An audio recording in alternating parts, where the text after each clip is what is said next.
Des milliers de bouées abandonnées, plus de 40 morts et des centres d'accueil à bout de souffle. Un ataque, una violación de la integridad territorial de España. En 24 heures, plus de 60 000 migrants ont rejoint l'Espagne, par la terre, mais surtout par la mer. Imaginez une scène presque irréelle. Des milliers de jeunes se jettent dans la mer. Certains nagent pendant des heures. D'autres contournent des barrières, escaladent des rochers ou avancent au risque de se noyer. Leur objectif, atteindre Ceuta, cette petite enclave espagnole située sur le territoire africain, à seulement quelques kilomètres de leur propre ville, de leur famille et de leur pays.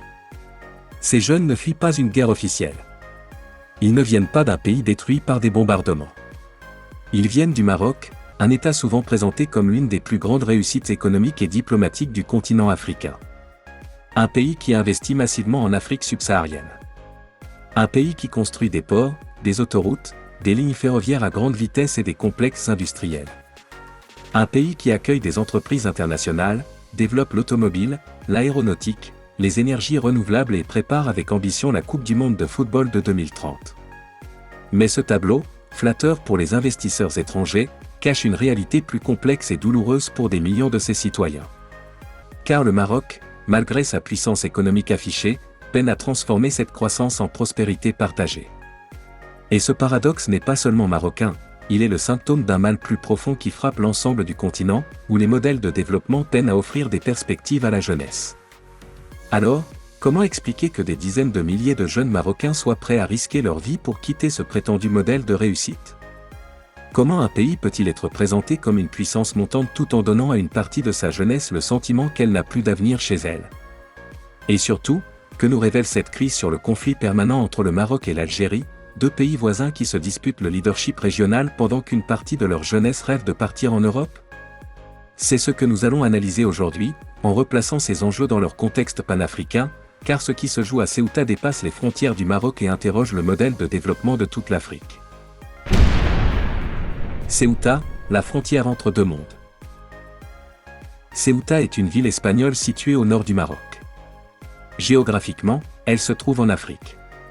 Politiquement, elle appartient à l'Espagne et constitue donc une frontière extérieure de l'Union européenne. Pour de nombreux jeunes Marocains, atteindre Ceuta signifie poser le pied sur un territoire européen. Même si cela ne garantit absolument pas un accès à l'Espagne continentale, l'enclave représente symboliquement la porte vers un autre monde. À la fin du mois de juillet 2026, des rumeurs massivement diffusées sur les réseaux sociaux ont affirmé que les autorités espagnoles ne pourraient plus expulser les migrants arrivant à Ceuta par la mer. Cette interprétation était largement trompeuse. Mais elle a suffi à déclencher un mouvement exceptionnel. Alors comment expliquer cet intérêt soudain ?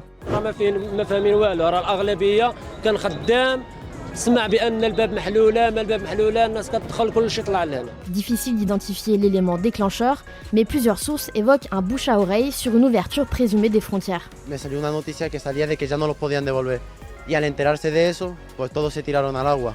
Ces rumeurs se sont répandues comme une traînée de poudre sur les réseaux sociaux. Les réseaux sociaux jouent un grand rôle, ils attirent, ils véhiculent des images de réussite. C'est un moyen de contact, de communication entre trafiquants et entre candidats à la migration. Selon le gouvernement espagnol, cette nouvelle vague de passage vers Ceuta trouverait aussi son origine dans une décision rendue le 8 juillet par la Cour suprême. Le tribunal suprême, la Cour suprême a estimé que quelqu'un qui arrive par la mer, donc qui n'est jamais qu'une grande étendue liquide, qui n'a pas de frontières physiques, eh bien, arriver par la mer, ce n'est pas franchir un dispositif de protection de frontières. Et donc, partant de là, il n'est pas possible de renvoyer immédiatement un migrant irrégulier du territoire par lequel il est entré. Pour Madrid, cet arrêt a été exploité par les réseaux de passeurs pour intensifier leur activité. Parece que esta lectura de la sentencia del Tribunal Supremo pues ha corrido como la pólvora durante estas últimas horas por las redes de mafia que trafican con seres humanos. Selon certains observateurs, le Maroc pourrait également avoir eu un rôle à jouer. On ne peut pas totalement exclure que le gouvernement marocain ait relâché la bride sur sa surveillance de la frontière dans un objectif d'avertissement envers l'Espagne, une sorte de message qui dirait d'accord pour se rapprocher d'Alger, mais attention à ne pas franchir certaines lignes rouges. Des dizaines de milliers de personnes, principalement de très jeunes Marocains, ont tenté de pénétrer dans l'enclave. Beaucoup ont nagé. D'autres ont profité de la foule pour contourner les dispositifs de sécurité. Plusieurs personnes ont perdu la vie. Et une grande partie de ceux qui ont réussi à atteindre Ceuta ont finalement compris qu'ils n'avaient pas obtenu ce qu'ils espéraient. Ils sont alors retournés au Maroc, épuisés, déçus et parfois traumatisés. Les réseaux sociaux ont joué un rôle important dans cette mobilisation. Mais ils ne constituent pas la cause profonde. Une simple vidéo sur TikTok ou Facebook ne pousse pas des dizaines de milliers de personnes heureuses, intégrées et confiantes dans leur avenir à risquer leur vie dans la mer. La rumeur n'a pas créé le désespoir. Elle lui a simplement offert une occasion de s'exprimer. Mais il existe une autre cause de cette crise dont on parle beaucoup trop peu, la géopolitique des territoires. Ceuta se trouve géographiquement en Afrique. Elle est entourée par le Maroc et séparée de l'Espagne continentale par la Méditerranée. Pourtant, politiquement, elle appartient à l'Espagne et constitue une frontière extérieure de l'Union européenne. Cela signifie qu'une porte de l'Europe a été installée directement sur le territoire géographique africain. Pour un jeune Marocain vivant à quelques kilomètres, l'Europe ne paraît plus située de l'autre côté de la Méditerranée. Elle semble commencer derrière une clôture, au bout d'une plage ou à quelques centaines de mètres de nage. Cette situation est le résultat d'une longue histoire coloniale, celle d'un continent dont les frontières ont été tracées et redessinées sans la voix de ses peuples. Ceuta fut conquise par le Portugal en 1415 avant de passer définitivement sous souveraineté espagnole au XVIIe siècle. L'Espagne considère donc la ville comme une partie intégrante de son territoire. Le Maroc, de son côté, considère cette présence comme une survivance européenne sur le continent africain. Mais au-delà du différend bilatéral, cette question touche à un principe fondamental du panafricanisme. L'intégrité territoriale de l'Afrique et le droit des peuples africains à disposer d'eux-mêmes. La persistance de ces enclaves européennes sur le sol africain est un rappel douloureux que la décolonisation, sur le plan symbolique et géopolitique, n'est pas totalement achevée. La clôture de Ceuta ne sépare pas seulement deux pays. Elle sépare deux espaces économiques, deux systèmes de mobilité et deux perceptions de l'avenir. Elle incarne, à elle seule, les inégalités structurelles entre le Nord et le Sud, entre un continent riche qui ferme ses portes et un continent jeune qui aspire à la mobilité et à la dignité. C'est pourquoi la question de Ceuta ne peut pas être réduite à l'immigration clandestine. Elle est également une question de souveraineté, d'histoire, d'inégalités internationales et de décolonisation inachevée dans l'imaginaire de nombreux Africains. Pour les mouvements panafricains, la libre circulation des Africains sur leur propre continent est un droit fondamental. Cette réalité géopolitique, trop souvent occultée dans les médias internationaux, est vécue quotidiennement par les populations locales. Elle nourrit un sentiment d'injustice et d'illégitimité qui alimente, à son tour, la détermination de ceux qui tentent de franchir ces barrières. Le paradoxe du modèle marocain. Il faut être honnête, le Maroc a réalisé de véritables progrès économiques. Le pays possède aujourd'hui l'un des plus grands ports d'Afrique avec Tanger Med. Il a développé une industrie automobile importante. Il produit des véhicules pour le marché européen et attire de nombreux fournisseurs internationaux. Le Maroc a également investi dans l'aéronautique, les phosphates, les engrais, l'énergie solaire, les infrastructures routières et ferroviaires. Ses banques, ses compagnies d'assurance, ses opérateurs téléphoniques et ses entreprises industrielles sont présents dans de nombreux pays africains. Le royaume est devenu l'un des principaux investisseurs africains en Afrique subsaharienne. Cette stratégie, en apparence vertueuse, est souvent présentée comme un modèle de coopération sud-sud. Elle donne au Maroc une influence économique et diplomatique considérable sur le continent, et participe à l'émergence d'une Afrique qui prend son destin en main. À l'étranger, l'image est donc impressionnante: stabilité politique, grands projets, investissements internationaux, diplomatie active et modernisation des infrastructures. Mais cette puissance extérieure repose sur un équilibre fragile. Car lorsqu'on observe la situation de nombreux jeunes à l'intérieur du pays, une autre réalité apparaît, qui contredit l'image d'une Afrique triomphante. Le chômage des jeunes reste extrêmement élevé. Des diplômés terminent leurs études sans trouver d'emploi correspondant à leurs qualifications. D'autres trouvent seulement des emplois précaires, mal rémunérés ou sans véritable perspective d'évolution. Dans certaines régions, les inégalités territoriales restent très importantes. Les grandes villes comme Casablanca, Rabat, Tanger ou Marrakech concentrent une partie des investissements, des infrastructures et des opportunités. Mais de nombreux territoires ruraux, petites villes et quartiers populaires ne bénéficient pas de la même dynamique. La croissance existe. Mais elle ne produit pas suffisamment d'espoir. Et c'est ici que se trouve le cœur du problème. Un pays ne peut pas uniquement mesurer sa réussite par le nombre d'autoroutes construites, de ports inaugurés ou d'entreprises installées. La véritable réussite se mesure aussi par la capacité d'un jeune à étudier, trouver un emploi digne, construire une famille, se loger correctement et imaginer son avenir dans son propre pays. Lorsqu'une croissance économique ne se transforme pas en mobilité sociale, elle devient une réussite statistique, mais pas nécessairement une réussite humaine. Et ce constat, aussi douloureux soit-il pour le Maroc, est partagé par de nombreux pays africains. Du Nigeria à l'Afrique du Sud, en passant par le Kenya ou la Côte d'Ivoire, la même question se pose: comment faire en sorte que la croissance profite à tous, et non pas seulement à une élite connectée aux marchés internationaux? Avant de poursuivre cette analyse, abonnez-vous à la chaîne et activez les notifications. Ici, nous allons au-delà des slogans officiels pour comprendre les véritables rapports de force économique et géopolitique en Afrique. Investir en Afrique, mais pour quels résultats sociaux? Les investissements marocains en Afrique subsaharienne sont souvent présentés comme la preuve de la puissance économique du royaume. Et dans une certaine mesure, c'est vrai. Les entreprises marocaines ont réussi à pénétrer des marchés bancaires, immobiliers, agricoles, miniers, téléphoniques et assurantiels dans plusieurs pays africains. Dans le cadre de son repositionnement stratégique sur le continent africain, le Maroc a vu ses investissements directs en Afrique atteindre un sommet historique en 2024. Ces flux ont culminé à 5 milliards de dirhams selon les chiffres officiels du ministère de l'économie et des finances et de l'office d'échange, ce qui représente près de 20% de l'ensemble des investissements directs à l'étranger du royaume. Cette progression est le fruit d'une stratégie déployée depuis plus d'une décennie qui vise à ériger l'Afrique, et notamment l'Afrique subsaharienne, en un pilier essentiel de sa projection économique, financière et industrielle. Les secteurs qui ouvrent plus d'ouverture aux investissements pour un pays comme le Maroc, c'est d'abord le secteur financier, c'est-à-dire le secteur bancaire, qui a besoin d'une technologie adaptée au fintech, adaptée à la digitalisation, qui permettent au Maroc d'être en avant-garde de la sécurisation monétaire, mais aussi de la spéculation monétaire qui permettent d'utiliser beaucoup plus la monnaie électronique et la monnaie cryptée. Le secteur bancaire demeure le principal vecteur de cette présence économique, avec des groupes marocains implantés dans plus de 20 pays africains et réalisant jusqu'à 40% de leur chiffre d'affaires sur le continent. L'agriculture constitue également un pilier stratégique porté par le groupe OCP qui a exporté 2,8 millions de tonnes d'engrais en 2024 et accompagné plus de 4 millions d'agriculteurs africains à travers des programmes de formation et d'appui technique.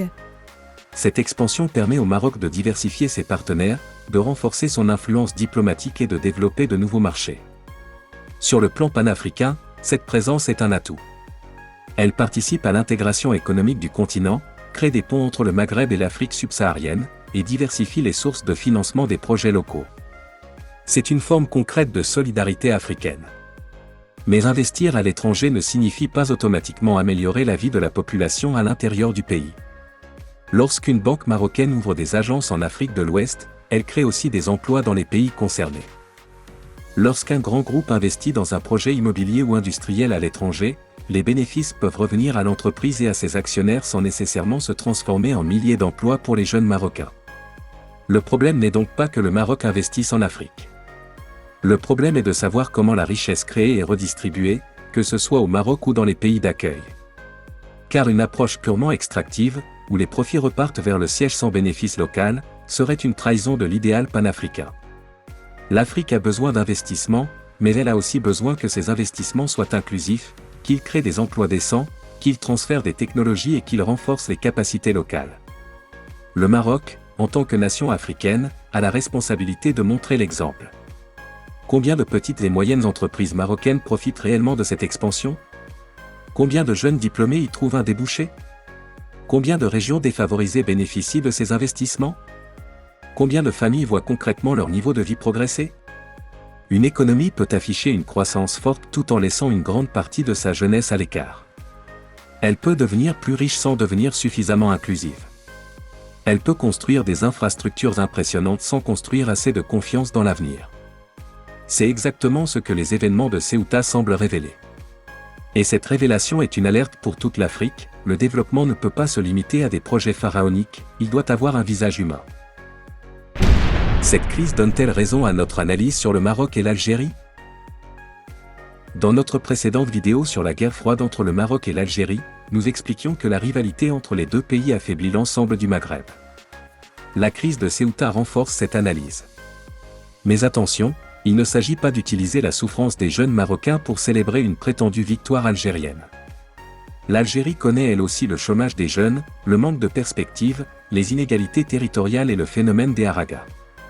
Des jeunes Algériens traversent également la Méditerranée au péril de leur vie. La situation de Ceuta ne prouve donc pas que l'Algérie a réussi là où le Maroc aurait échoué. Elle prouve que les deux grandes puissances du Maghreb sont confrontées à une crise structurelle de leur modèle économique, qui est aussi une crise du projet panafricain. Pendant que Rabat et Alger se disputent le Sahara occidental, l'influence au Sahel, les alliances internationales et le leadership africain, leurs jeunes regardent vers l'Europe. Pendant que les gouvernements accumulent les dépenses militaires et diplomatiques, une partie de la population cherche simplement un emploi, un logement et une perspective crédible. Cette compétition, loin de servir les intérêts du continent, le fragilise. Elle divise le Maghreb, ouvre des brèches aux ingérences étrangères et détourne des ressources qui pourraient être utilisées pour le développement humain. Le véritable échec n'est pas exclusivement marocain. Il est maghrébin. Et il est, plus largement, africain, car il montre que même les pays considérés comme des locomotives économiques peinent à offrir un avenir à leur jeunesse. La frontière Maroc-Algérie, le symbole d'un gaspillage historique. La frontière terrestre entre le Maroc et l'Algérie est fermée depuis 1994. Cela signifie que deux peuples voisins, partageant une histoire, une culture, des langues, des traditions et des liens familiaux ne peuvent pas circuler normalement entre leurs pays. Le commerce officiel entre les deux États est extrêmement faible. Les entreprises marocaines et algériennes ne peuvent pas construire ensemble un véritable marché régional. Les étudiants, chercheurs, entrepreneurs et travailleurs ne bénéficient pas d'une mobilité comparable à celle qui existe dans d'autres régions du monde. Cette situation constitue un immense gaspillage.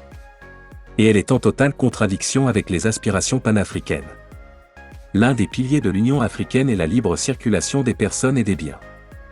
Comment peut-on parler d'intégration continentale quand deux pays voisins, parmi les plus importants du continent, s'obstinent à rester séparés? Le Maghreb possède pourtant des atouts complémentaires. L'Algérie dispose d'importantes ressources énergétiques, d'un vaste territoire, d'une profondeur stratégique et d'un potentiel industriel considérable. Le Maroc possède une forte ouverture commerciale, des infrastructures logistiques performantes, des chaînes industrielles intégrées à l'Europe et une présence économique importante en Afrique. La Tunisie dispose de compétences industrielles, technologiques et humaines remarquables.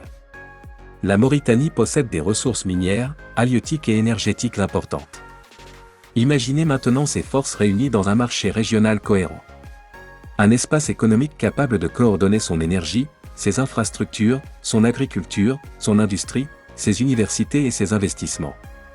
Le Maghreb pourrait devenir un pont stratégique entre l'Europe, l'Afrique subsaharienne, le Moyen-Orient et l'Atlantique.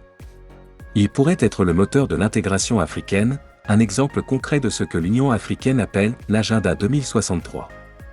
Mais au lieu de cela, chaque pays tente de réussir seul. Le Maroc investit vers l'Afrique de l'Ouest. L'Algérie renforce ses relations avec le Sahel, la Russie, la Chine et les pays énergétiques. La Tunisie cherche désespérément de nouveaux équilibres. Et pendant ce temps, le commerce régional reste parmi les plus faibles du monde. Ce n'est pas une fatalité. C'est un choix politique. Et c'est un choix que les peuples du Maghreb, dans leur aspiration panafricaine, devraient pouvoir remettre en question. Faut-il supprimer les frontières? Certains diront qu'il faut immédiatement supprimer toutes les frontières entre les pays du Maghreb. L'idée est séduisante, mais la construction d'un espace intégré doit être progressive. L'Union européenne n'a pas supprimé ses frontières du jour au lendemain. Elle a d'abord développé des accords économiques, des institutions communes, des normes partagées, des mécanismes juridiques et des dispositifs de sécurité. La Chine et la Russie ont également renforcé leur coopération et facilité certains déplacements, mais leurs frontières existent toujours et restent contrôlées. L'Union africaine elle-même, à travers la ZLECAF, zone de libre-échange continentale africaine, avance pas à pas vers une intégration progressive. Le Maghreb pourrait s'inspirer de cette méthode. Le Maghreb pourrait commencer par des étapes réalistes. Premièrement, rétablir un dialogue diplomatique permanent entre l'Algérie et le Maroc. Deuxièmement, rouvrir progressivement la frontière terrestre avec des contrôles conjoints. Troisièmement, faciliter la circulation des étudiants, chercheurs, entrepreneurs et familles séparées. Quatrièmement, créer des zones économiques transfrontalières. Cinquièmement, développer des projets communs dans l'énergie, l'eau, l'agriculture, les transports et l'industrie. Sixièmement, créer un fonds maghrébin consacré à l'emploi et à l'entrepreneuriat des jeunes. Enfin, construire progressivement un marché commun régional. Une telle coopération ne supprimerait pas les souverainetés nationales. Elle les renforcerait. Car un pays isolé dépend davantage des puissances extérieures. Une région intégrée peut négocier collectivement avec l'Europe, la Chine, les États-Unis, la Russie et les grandes entreprises internationales.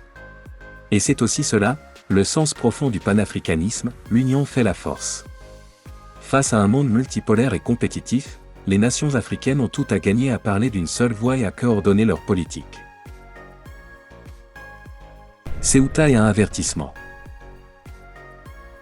La crise de Ceuta ne doit pas être interprétée comme une humiliation du peuple marocain. Les jeunes qui ont tenté cette traversée ne sont pas des traîtres. Ils sont le miroir d'un système qui ne leur offre pas suffisamment de perspectives. Ils sont aussi le miroir d'un continent qui, malgré ses progrès, n'a pas encore réussi à faire de la jeunesse sa priorité absolue. L'Afrique est le continent le plus jeune du monde. Ce n'est pas un fardeau, c'est une opportunité immense. Mais cette opportunité se transforme en drame quand les jeunes doivent risquer leur vie pour trouver un avenir ailleurs. Le Maroc a réalisé des progrès incontestables. Mais ces progrès ne suffisent pas si une partie de la jeunesse ne ressent pas leurs effets. Les grands projets ne remplacent pas les emplois dignes. Les investissements internationaux ne remplacent pas la justice sociale. Les discours sur la puissance ne remplacent pas l'espoir. Et c'est là que la dimension panafricaine est essentielle. La jeunesse marocaine n'est pas isolée. Elle est solidaire des jeunes Sénégalais, Ivoiriens, Nigérians, Sud-Africains ou Algériens qui vivent les mêmes frustrations. La crise de Ceuta est donc une crise panafricaine, car elle interroge la capacité de tout le continent à offrir un avenir à ses enfants. Ceuta révèle donc la face cachée du miracle économique marocain. Mais elle révèle aussi l'échec collectif du Maghreb, et plus largement de l'Afrique. Tant que le Maroc et l'Algérie continueront à considérer leurs voisins comme un ennemi plus dangereux que le chômage, la pauvreté ou l'exode de leur jeunesse, la région restera vulnérable. Tant que les frontières resteront fermées, les jeunes chercheront d'autres frontières à franchir. Et tant que les pays du Maghreb refuseront de construire ensemble leur avenir, l'Europe continuera d'apparaître comme la seule destination possible. Mais une autre voie est possible. Une voie qui place l'humain au cœur du développement. Une voie qui reconnaît que la jeunesse est la richesse la plus précieuse de l'Afrique. Une voie qui transforme les rivalités en complémentarité, et les frontières en ponts. Si cette analyse vous paraît importante, abonnez-vous à la chaîne, partagez cette vidéo et dites-nous dans les commentaires ce que vous en pensez. La rivalité entre le Maroc et l'Algérie, et plus largement les divisions du continent, protègent-elles réellement les intérêts des peuples ? Ou sont-elles en train de détruire progressivement l'avenir de toute une génération africaine ? Le véritable défi n'est pas de savoir lequel des deux pays dominera l'autre. Le véritable défi est de savoir s'ils seront capables de comprendre qu'aucun d'entre eux, ni aucun pays africain seul, ne pourra devenir une grande puissance régionale durable sans coopération. Car une nation peut construire des ports, des trains, des stades et des industries. Mais si sa jeunesse ne croit plus en son avenir, si elle ne se sent pas partie prenante du projet national et continental, alors son développement restera incomplet. Ceuta n'est donc pas seulement une crise migratoire. C'est un avertissement politique. Un avertissement économique. Et surtout, un avertissement adressé à l'ensemble du Maghreb et à toute l'Afrique. C'est un appel à repenser notre modèle de développement, à le rendre plus inclusif, plus solidaire et plus humain. Parce qu'une Afrique unie, qui investit dans sa jeunesse et qui coopère, n'aura plus à craindre l'exode de ses enfants. Elle pourra, au contraire, devenir le continent de l'avenir.